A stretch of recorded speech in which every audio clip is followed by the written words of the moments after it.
Everybody, I'm Wendy Bell. You know, it's stunning to monitor the media's lack of interest in the whole Maui story. I've been in this business for 30 years. I'm stunned, but I'm not surprised. The dots are connecting. And coincidence seems to be the story here, right? But the true story, the media knows it is not allowed to tell. But I can. Is it a coincidence that the Maui police chief is the same man who was in charge in Las Vegas during that massacre that killed 58 people?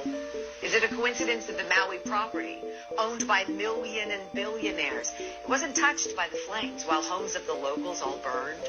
Was it a coincidence that the flames traveled across hundreds of feet of pavement and crossed a 4-lane highway with emergency shoulders to jump into the ocean and then burn all the boats?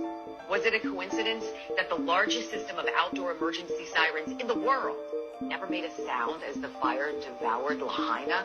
Was it a coincidence that at the same time, very same time, all the water was turned off? Was it a coincidence that police were ordered to block off streets and to funnel all the cars trying to escape onto one road where that firestorm incinerated entire families? How about the coincidence that the governor of Hawaii, Josh Green, just weeks before that inferno, signed a pledge to the UN's 2030 Agenda of Sustainable Development, pledging to eliminate emissions? Weird. And think about this coincidence. That governor also signed an emergency proclamation on July 17th, 3 weeks before the fire, about housing of all things, and suspended 7 state statutes protecting historic preservation laws, removing all of the red tape when it comes to building infrastructure.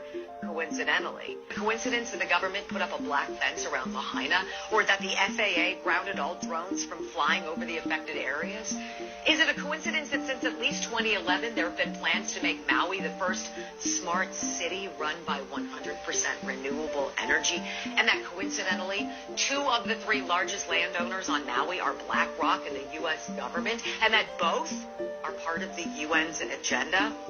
It must be a coincidence, then, that the locals whose homes did not burn are now being evicted from their property. And, of course, a total coincidence that all the fact-checkers who are checking these facts, who say everything I just told you is just a coincidence, are also owned and run by BlackRock.